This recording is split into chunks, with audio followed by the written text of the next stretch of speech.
She called herself Mrs. Birling. Mrs. Birling?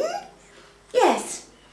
I think it was simply a piece of gross impertinence, quite deliberate, and naturally that was one of the things that prejudiced me against her case.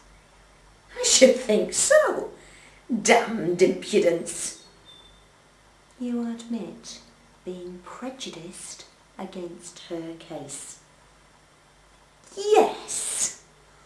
Mother, she's just died a horrible death. Don't forget. I'm very sorry, but I think she had only herself to blame.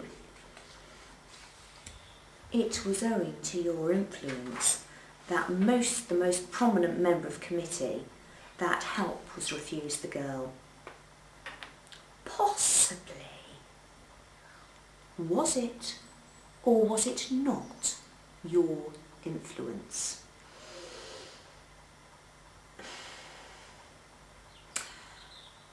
Yes, it was, and I didn't like her manner. She'd impertinently made use of our name, though she pretended afterwards it just happened to be the first she thought of. She had to admit, after I began questioning her, that she had no claim to the name, that she wasn't married, and the story she told at first about her husband who deserted her was quite false. It didn't take me long to get to the truth, or some of the truth, out of her. Why did she want help? You know very well why she wanted help. No, I don't. I know why she needed help, but I wasn't there, so I don't know what she asked from your committee. I don't think we need to discuss it. You have no hope of not discussing it, Mrs. Birling. If you think you can bring any pressure to bear on me, Inspector, you are quite mistaken. Unlike the other three, I did nothing I'm ashamed of and that won't bear investigation. The girl asked me for assistance. We were asked to look carefully into the claims made upon us. I wasn't satisfied with the girl's claim. She seemed to be not a good cause. So I used my influence to have it refused. And in spite of what's happened to the girl since, I consider I did my duty.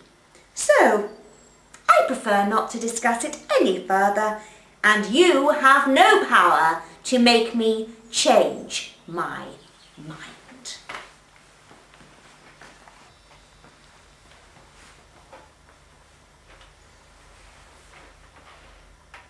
Yes, I have. No, you haven't. Simply because I've done nothing wrong and you know it. I think you did something terribly wrong and that you're going to spend the rest of your life regretting it. I wish you'd been with me tonight at the infirmary. You'd have seen... No, please! Not that again. I've imagined it enough already. Then the next time you imagine it, just remember that this girl was going to have a child. Oh, no! Horrible! Oh, how could she have wanted to kill herself? Because she'd been turned out and turned down too many times. This was the end. Oh, Mother, you must have known. It was because she was going to have a child that she went to assistance for your mother's committee. Look here, this wasn't Gerald Croft. No, nothing to do with him. Thank goodness for that. I don't know why I should care now. You've nothing further to tell me, eh? I'll tell you what I told her. Go and look for the father of the child. It's his responsibility. That doesn't make it any less yours.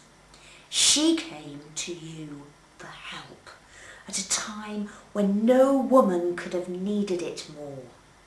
And you not only refused it, but you saw to it that others refused it too.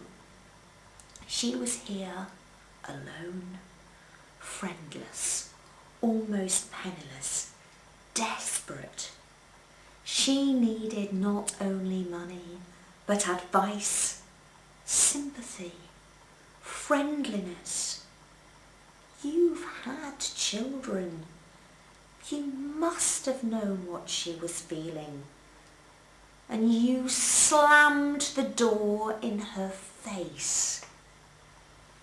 Mother, I think it was cruel and vile. I must say, Sybil, that when this comes out at the inquest, it isn't going to do us much good. The press might easily take it up. Oh, stop it, both of you. And please remember, before you start accusing me of anything again, that it wasn't I who had her turned out of her employment, which probably began it all. In the circumstances, I think that I was justified. The girl had begun by telling us a pack of lies. Afterwards, when I got to the truth, I discovered that she knew who the father was. She was quite certain about that. And so I told her it was her business to make him responsible. And if he refused to marry her, and in my opinion he ought to be compelled to, then he must at least support her. And what did she reply to that? A lot of silly nonsense. What was it? Whatever it was, I know it finally made me lose all patience with her. She was giving herself ridiculous airs. She was claiming elaborate fine feelings and scruples that were simply absurd in a girl in her position. Her position now is that she lies with a burnt out inside on a slab. Don't stutter and yammer at me again, man. I'm losing all patience with you. What did she say? She said that the father was only a youngster, silly and wild and drinking too much. There couldn't be any question of marrying him. It would be wrong for them both. He'd given her money, but she didn't want to take any more money from him. Why didn't she want to take any more money from him? Oh, a lot of nonsense. I didn't believe a word of it. I'm not asking if you believed it. I want to know what she said. Why didn't she want to take any more money from this boy? Oh, well, she had some fancy reason. As if a girl of that sort would ever refuse money. I warn you, you're making it worse for yourself. What reason did she give for not taking the money? Her story was that he'd said something one night when he was drunk that gave her the idea that it wasn't his money. Where had he got it from then?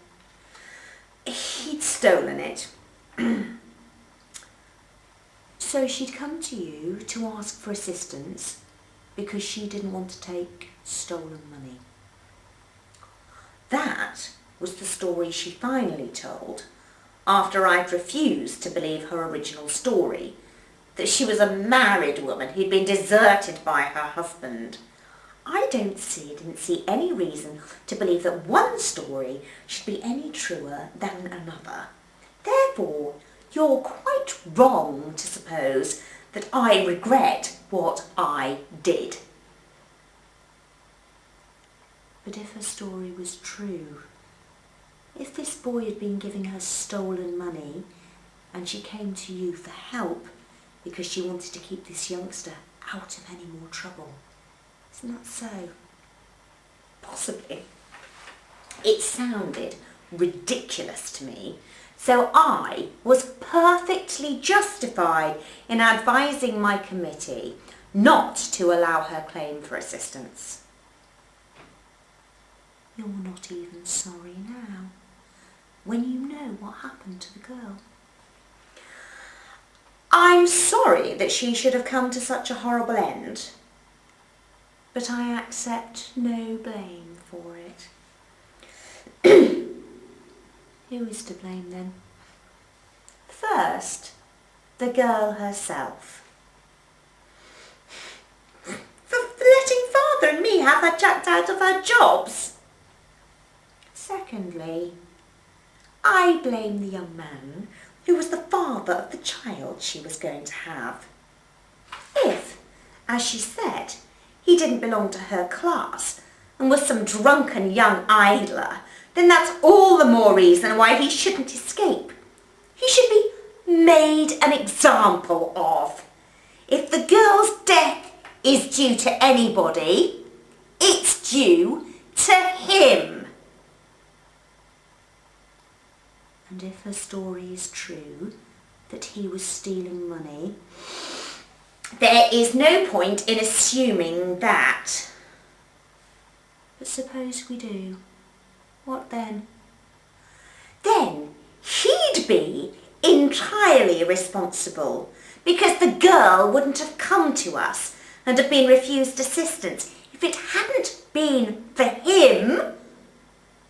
So he's the chief culprit anyhow. Certainly. And he should be dealt with very severely. Mother, stop! Stop! Be quiet, Sheila. You're behaving like a hysterical child tonight. If you'd like to take some steps to find this young man, then make sure he's compelled to confess in public his responsibility instead of staying here and asking unnecessary questions. Then you really would be doing your duty. Don't worry, Mrs. Birling. I shall do my duty. I'm glad to hear it. No hushing up, eh? Make an example of the young man, eh? Public confession of responsibility? Certainly. I consider it your duty. And now, no doubt, you'd like to say good night. Not yet. I'm waiting. Waiting? For what? To do my duty.